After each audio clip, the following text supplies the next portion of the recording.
Alright, so let's finish off this trilogy with the prequel, Van Wilder freshman year. And the reason I go prequel, I see it as more of a reboot.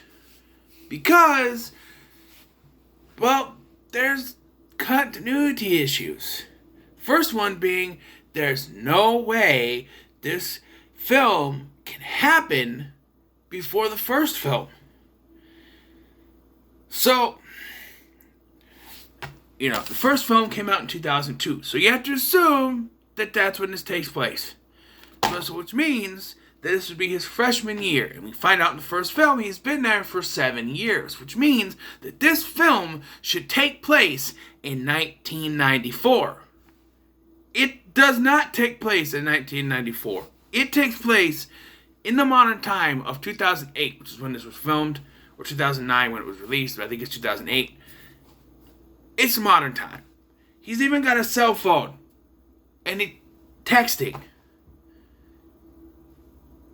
How is this a prequel if it takes place in modern times? There's the clothing is modern clothing. It's not 90s clothing. There's no music.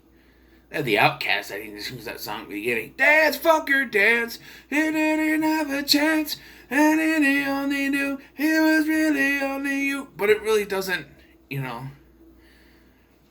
So to me, it seems like it's a reboot set in the Van Wilder universe, but in an alternate dimension where it's a reboot in 2009. That's what it seems like. That's what it seems like to me. Because there's a lot of things, like, one, the characterization of Van Wilder's father, portrayed here by Lyndon Ashby instead of Tim Matheson, is very much like Van, where he is, his name is Vance Wilder Sr. He is very much the party guy, much like his son. In the original, he wasn't that. He was very stern, a very normal, parental type character. He wasn't like that. Two, I mentioned the whole, it's in a modern time, at least of when this was released. And it just, so, they talk about how Coolidge used to be, so basically, like, Coolidge, Wilder himself, and even Colossus makes an appearance. So there's some things from the original series, but original film, but look, I actually really like this movie, but as a prequel to the first one, it doesn't connect. That's what I'm saying. I see it as more of a reboot of sorts. And as a reboot, it's not as good as the first one, but I also think it's pretty good. You have some interesting characters.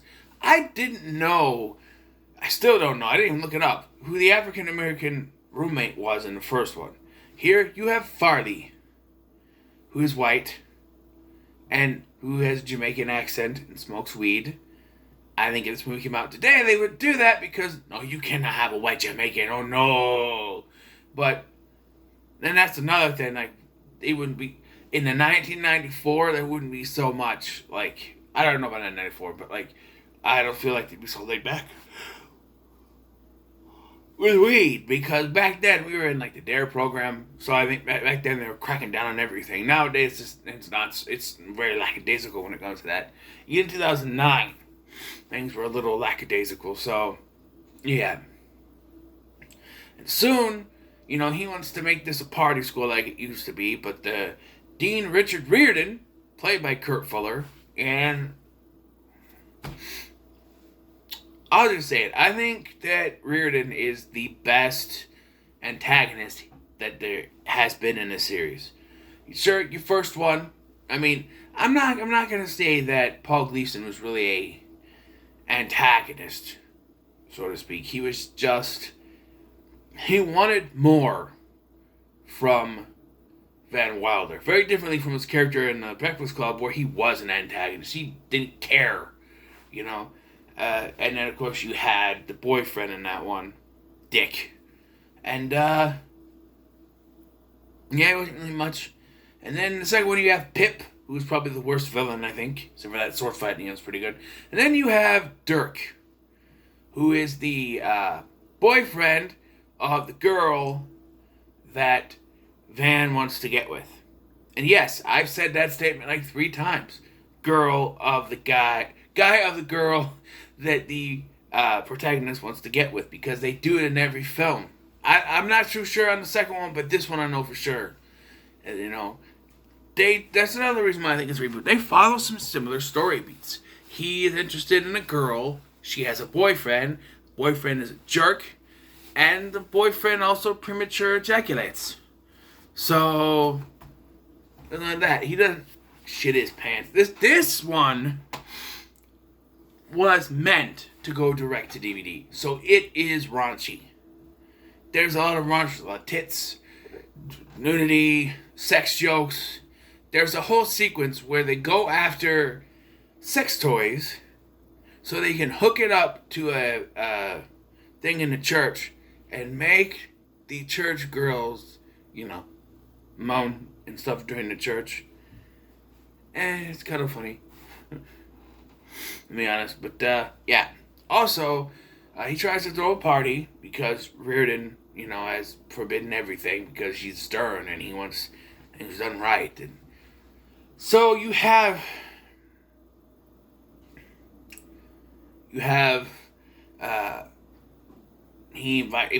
a party. He wants the party to happen. Nobody shows up except for, and this is the character's name, You Dumb Fuck.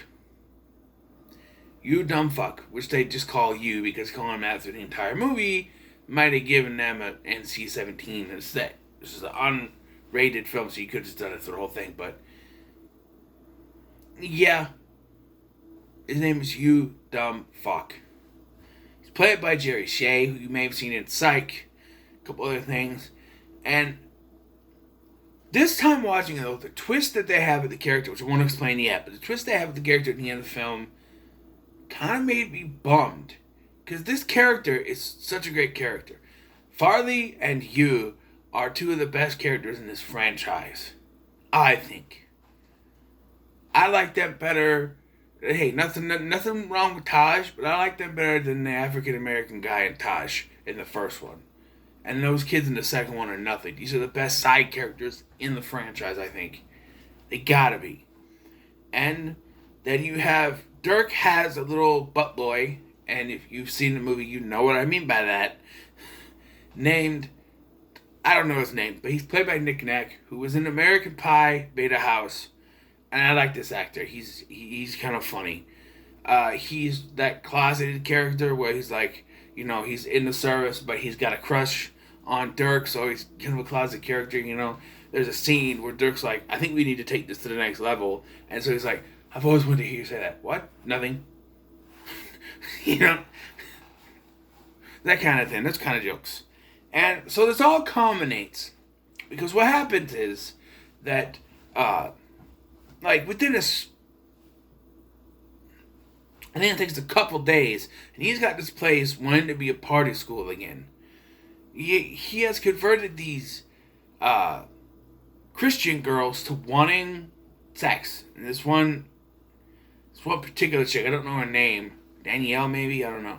She's all for it now, but she was like this Bible thumper at the beginning of the film. Covered them in blood.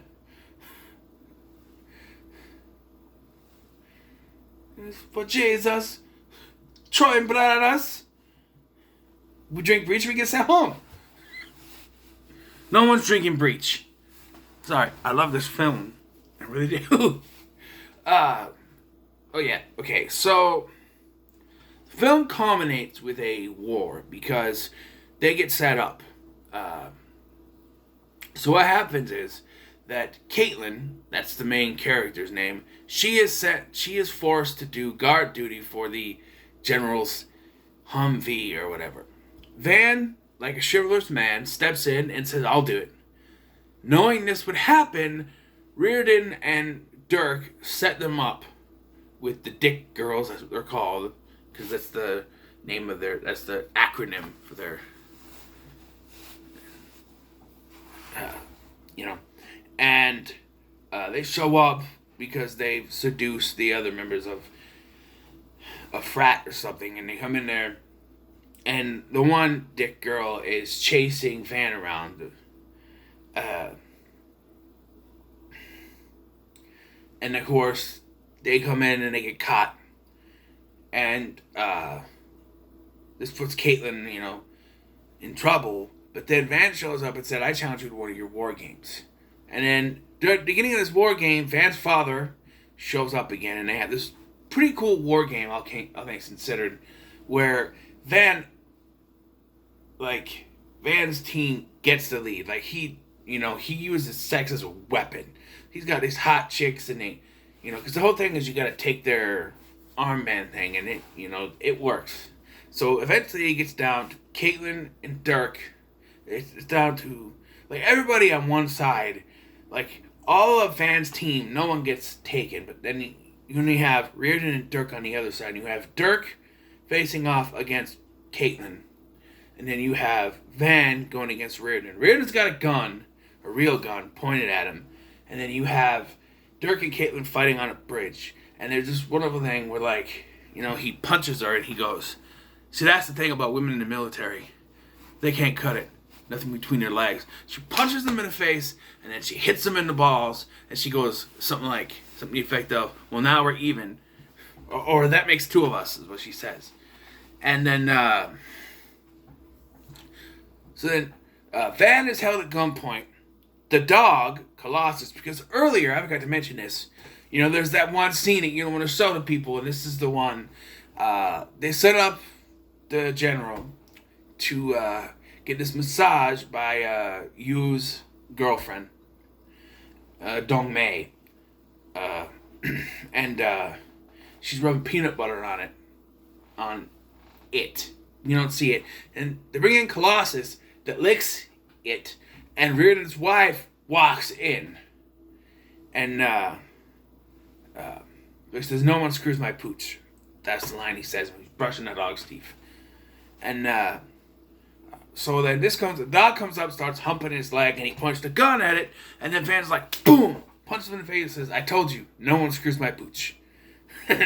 And I think I noticed it this time, but I think Colossus' huge nuts in this one are CGI. They look very CGI here, and not just add-ons like the original.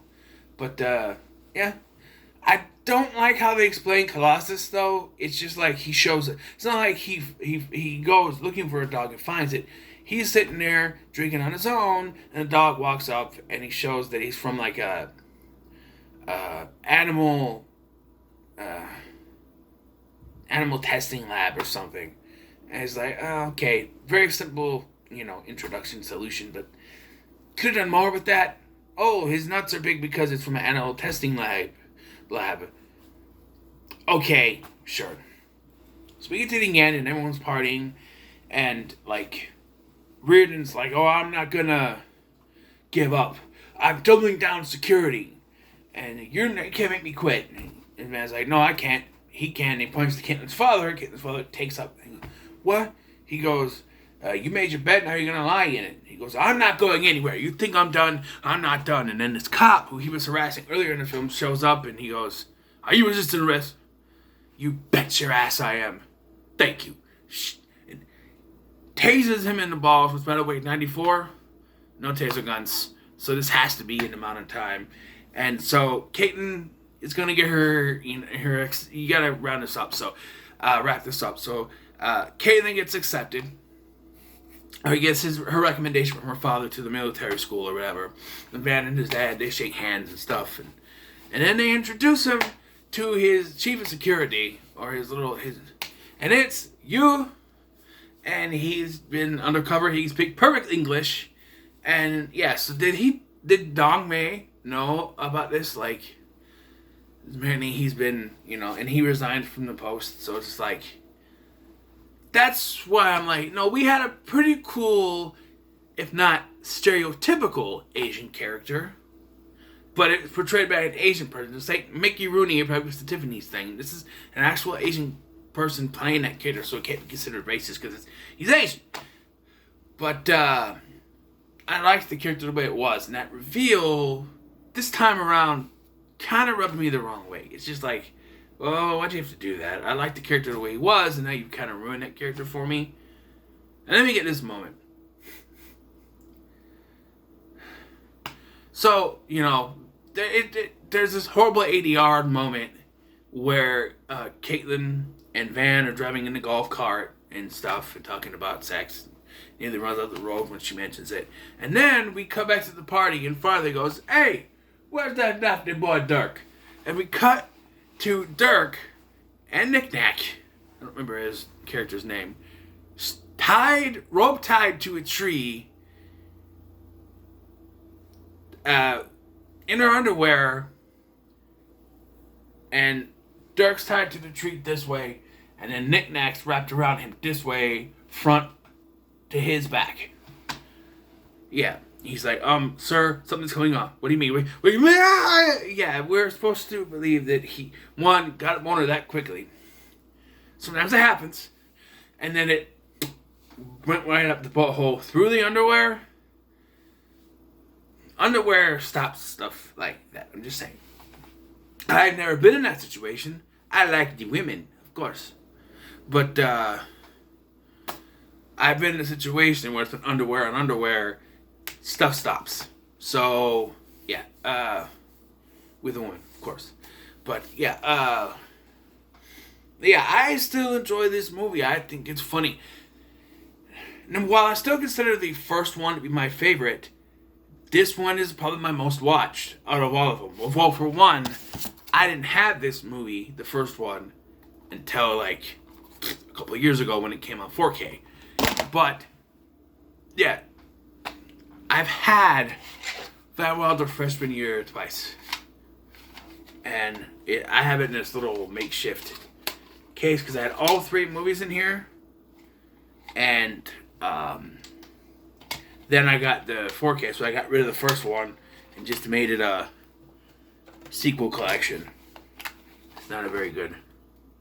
But I had it twice. And yeah, so I'm giving this a 9. It's not as good as the first one, but it's still enjoyable. I have fun with it. Characters are still pretty good, except for some changes. It can't be an actual prequel to the original, so I consider it a reboot. But for a reboot, I think it does a pretty good job. Jonathan Bennett is what really sells this. He channels Ryan Reynolds in a way that no one can. He is Van Wilder. I can see it. Ryan Reynolds in him. I can see Van Wilder in him. He's very good.